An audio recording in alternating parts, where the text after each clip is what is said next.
Hello everyone, welcome to another episode of Nina.ribena's Art Journal Prompts and More. It's week 3 of this month's watercolour challenge, and today I'm going to be having a go at painting a rooster.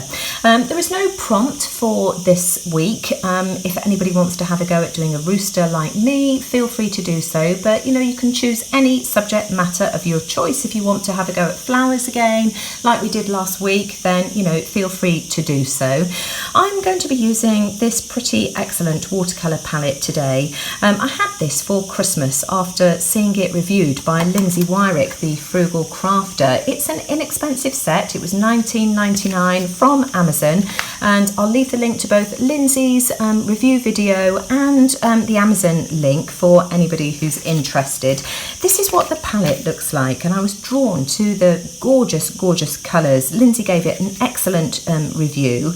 It comes with the water brush as well. You also get a watercolour swatch card. These are the colours that you get included in the palette, which are really pretty. On this swatch card, the numbers are all in Chinese, but it does tell you what the colours are on the back of the box as well. So that's the outside packaging. I could have had a go at that parrot as well, couldn't I? So let me just put this to one side. I am going to be using, I'll have to put it this way around. I'm going to be using this photograph here. This is a photograph of a canvas that I've got on my wall at home in the UK. It was painted by a lady called Sarah Watson. Her company is Wonky Dogs, and I just love the quirky, loose style. I bought this painting several years ago. I love the colours that she's used, and I just love those loose feathers. So I just want to see if I can achieve something anywhere near similar. I'm going to give it a try anyway.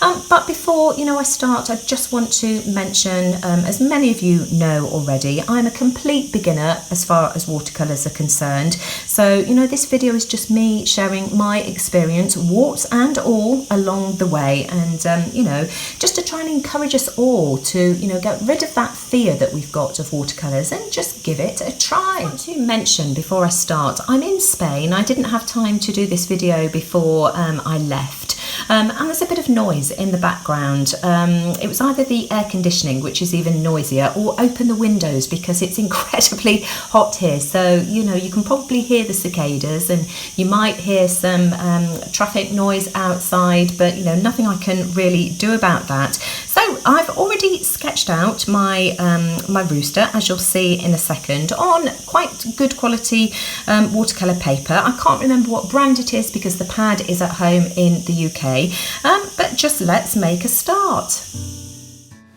Now I start off by applying some water to the crown of my rooster before applying some magenta paint, and this is the wet on wet method that I used in week 1 when we did the galaxy painting, and I honestly wish that I'd used this method for the rest of my rooster, but I didn't. I tried to get ahead of myself and tried to recreate the feathery look in the painting that I've got in my kitchen, and I just couldn't achieve it. And so although it starts off well, it goes through a bit of a sticky phase before I correct it and make it look more pleasing to my eye. But at the end of the day, that's what it's all about. Many of us during this watercolour challenge are beginners, and unless you try things and you see what goes wrong and you learn what goes right, then that's the way we learn.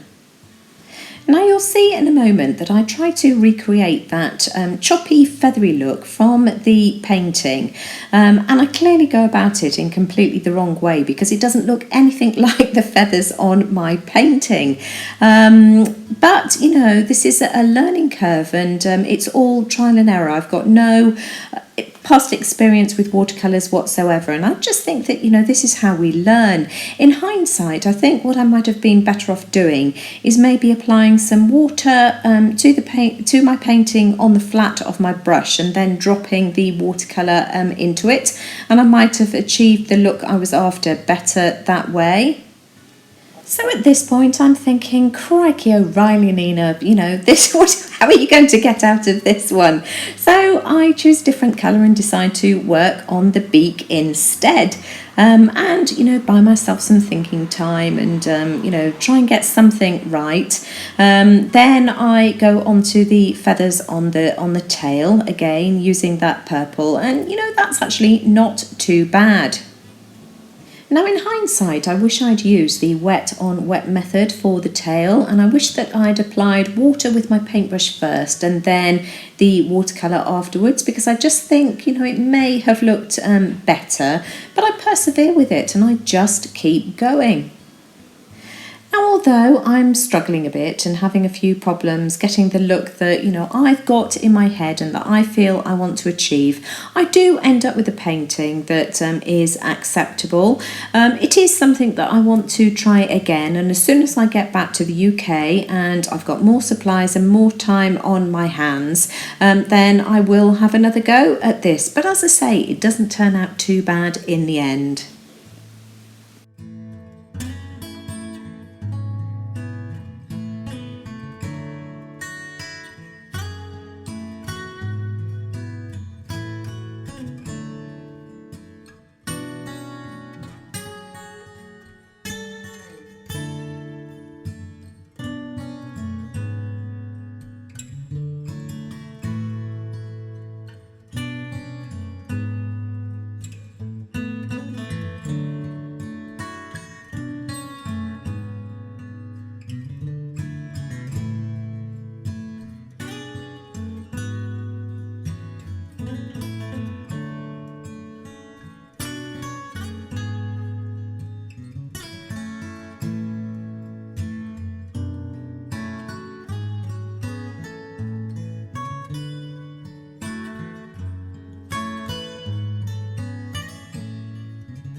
So I just kept going with my rooster. I finished off the underside of the belly, the feet and the legs. And then I let it dry overnight and I just completely walked away, just to give me some thinking time and to try and decide what I was going to do next. And then, although I don't show this next step on camera, I came back the next day and I just went over the whole of the piece with another layer of the watercolours, just to try and blend it a bit better and get rid of some of the patchiness. And I have to say that I end up being a lot happier with it.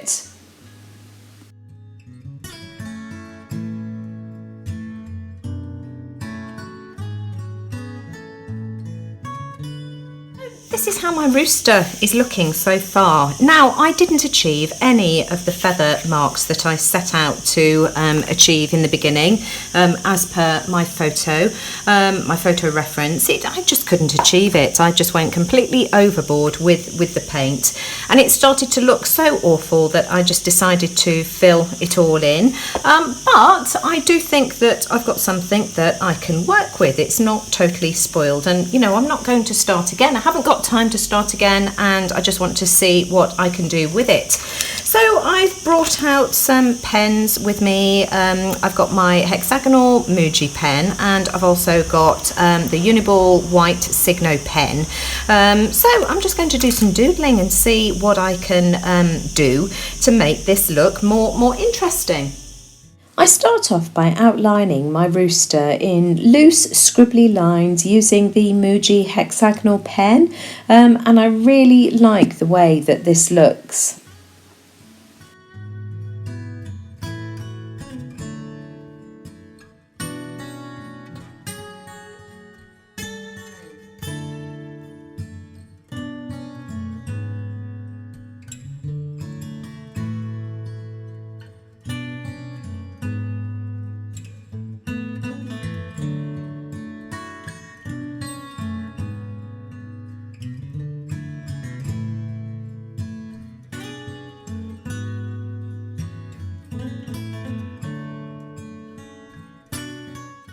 finally, I decided to add some white highlights using my Uniball Signo pen.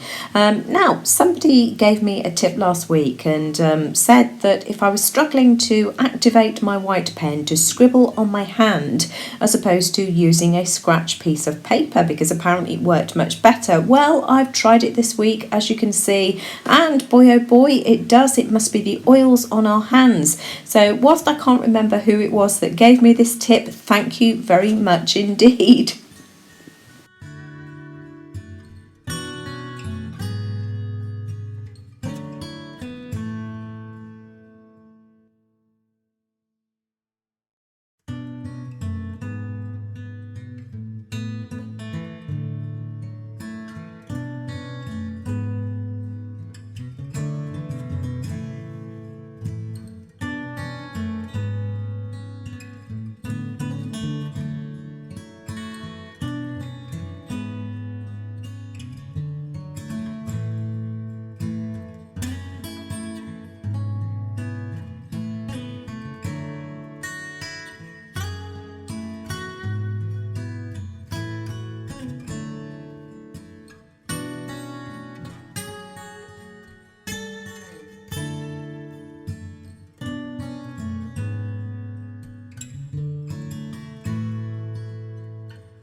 Here's my finished rooster. He didn't turn out too bad in the end.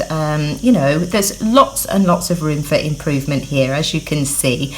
But, you know, I've learnt a lot by doing this exercise, and I will tackle it completely differently when I have a go at it again when I get back to the UK. I'd like to do this two ways. I would like to do another one just purely using the wet on wet method, because I think you just get a much nicer blend with your watercolours by doing it that way.